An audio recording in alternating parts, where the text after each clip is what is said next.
El asesinato de 2 oficiales de la Guardia Civil y su traductor por un terrorista infiltrado en la base militar de Calainau ha elevado a 94 el número de españoles muertos a causa del conflicto en Afganistán. Es el mayor número de bajas sufrido por las fuerzas españolas en todas las misiones de paz que bajo bandera de Naciones Unidas o de la OTAN han desempeñado hasta el momento en distintos lugares del mundo.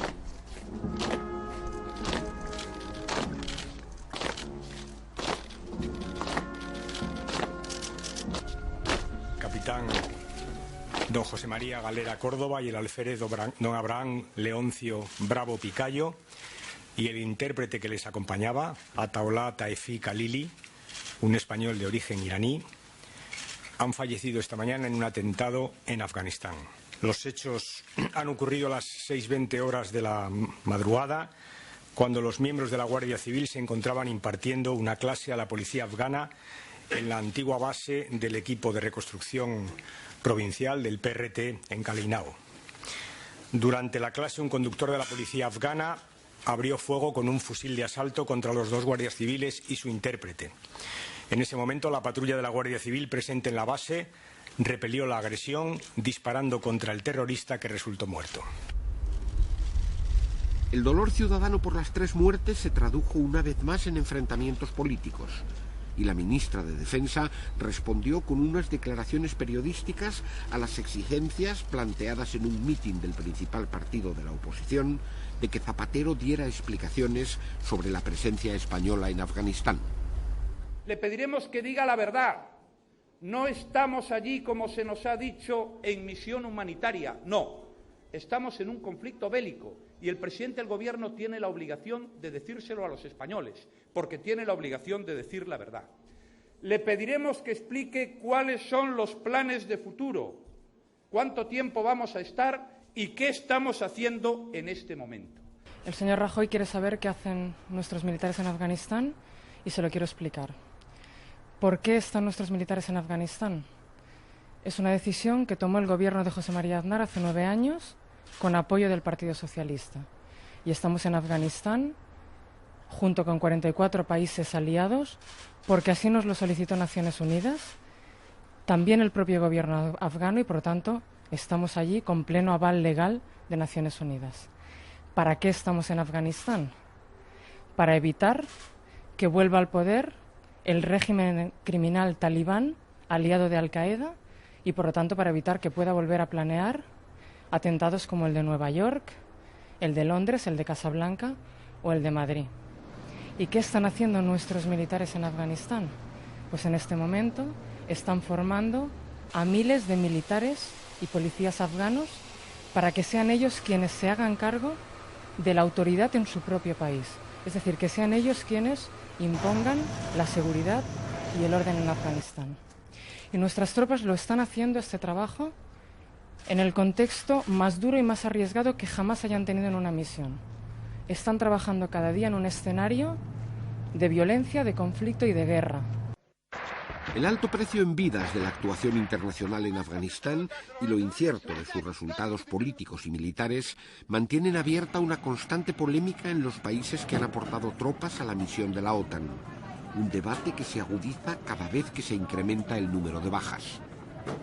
Resulta difícil muchas veces plantearse si tenemos que asumir los muertos. Asumir muertos siempre es muy difícil, aunque se trate, en este caso, de profesionales de la milicia. Pero, bueno, hay una serie de razones para que las tropas internacionales de los países democráticos estén luchando en Afganistán. En primer lugar, es ayudar a aquel pueblo a salir de esa opresión y del peligro que supone para todos los ciudadanos y muy especialmente para la mujer la dictadura de los talibanes. Pero además hay otra razón muy importante, y es que si los talibanes recuperan plenamente el poder, Afganistán volverá a convertirse en un centro de operaciones para el terrorismo internacional, para el terrorismo de Al-Qaeda. Estamos allí haciendo cosas que son buenas. Estamos, por ejemplo, en Calainau construyendo 150 escuelas desde el año 2006. Estamos allí, por ejemplo, también en Calainau construyendo 150 kilómetros de carreteras. Hemos invertido 31 millones de euros en esa zona. Pero el problema es que nosotros formamos parte de una ocupación militar. Es decir, lo que no se puede perder nunca de vista es que es una ocupación militar extranjera. La presencia española no puede abstraerse del hecho de que después de la respuesta inmediata a los ataques del 11S, se desarrolla allí una connivencia con un régimen corrupto, que es el régimen de Hamid Karzai. La actuación de las fuerzas de la OTAN en Afganistán arroja un balance político muy poco satisfactorio y que muchas veces resulta difícil de interpretar en un contexto de poderes feudales, rivalidades tribales y usos sociales radicalmente opuestos a algunos principios básicos de nuestra cultura. Los afganos quieren que los extranjeros se vayan de allí, pero quizá no inmediatamente. ¿Por qué? Porque realmente el regreso de los talibanes puede tener un coste espantoso para la población también. Pero ¿qué hay que hacer ahora? ¿Salir corriendo? Eso no suele ser nunca una buena solución. Ahora, ¿preparar una salida? Por supuesto que sí, pero habría que haberlo empezado a hacer antes, y Obama va más rápido de lo que debería. También lo que le pasa a Obama es que se comprometió y dio una fecha. Y eso es una maldición, dar una fecha de retirada, porque lo único que consigues es que la población piense, bueno, como estos se van a ir, pues tendremos que acomodarnos a los que se van a quedar luego. ¿Quiénes se van a quedar luego? ¿Entre quiénes escogen? ¿Entre los talibanes o los señores de la guerra? No tienen muchas más opciones. Hace mucho tiempo que Afganistán se ha convertido en una ratonera para las fuerzas internacionales que están allí defendiendo la democracia y desde luego preservando aquel territorio contra el terrorismo internacional. Pero pasan los años, aquello no cambia, la situación evoluciona seguramente para peor. Aquí estamos ante una decisión muy difícil. Algunos gobiernos, como el holandés, ya han retirado a sus tropas. Es muy difícil mantenerlas allí con la amenaza que están sufriendo y, sobre todo, la realidad es que es muy difícil mantenerlas sin ver una solución para futuro.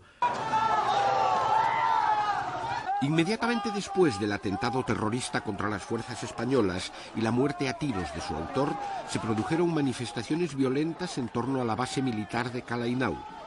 Aunque las tropas de la OTAN no cayeron en la provocación y evitaron un enfrentamiento que hubiera podido provocar un levantamiento popular, los disturbios evidenciaron que la situación ha empeorado en una zona que se consideraba de las más tranquilas y seguras de Afganistán. Cala Inau y la zona de Herat en general, donde estaban los soldados españoles, fue tranquila desde el principio porque allí había otras tribus, otros clanes que dominaban esa parte del país.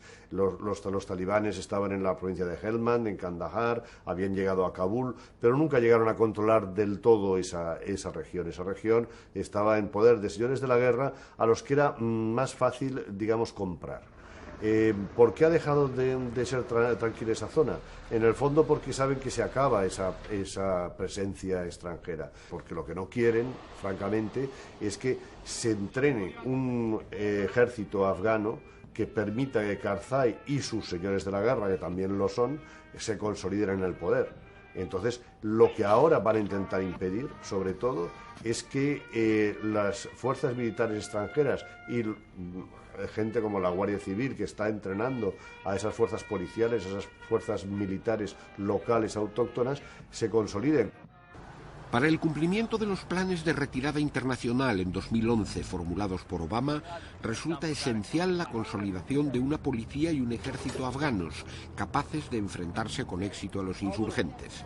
Pero el voluntarismo de la OTAN por afganizar la guerra tropieza con numerosos obstáculos de muy difícil solución. Para reclutar no puedes acudir a la población pashtún, donde nacen los talibanes, donde está la base talibán, o por lo menos donde han nacido muchos los talibanes. Y estos representan el 42% de la población.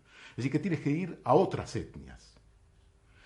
Y entonces se da la paradoja siguiente, que cuando manda soldados a las zonas pashtunes, que son las más resistentes, los soldados que van no conocen ni siquiera el idioma de la población local.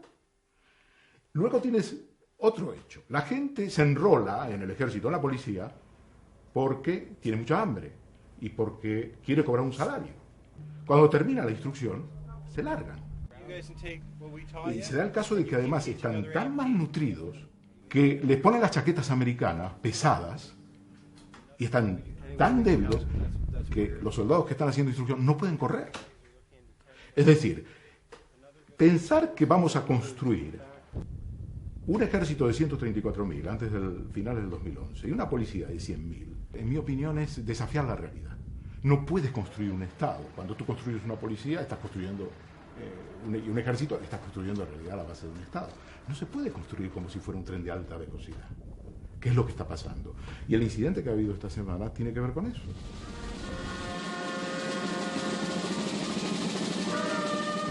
Nada invita al optimismo en Afganistán. Al contrario, todo parece augurar que su interminable violencia histórica continuará amenazando a las tropas españolas y de otros países de la OTAN, que continuarán relevándose para cumplir la peligrosa misión de imponer una paz casi imposible en uno de los rincones más conflictivos del mundo.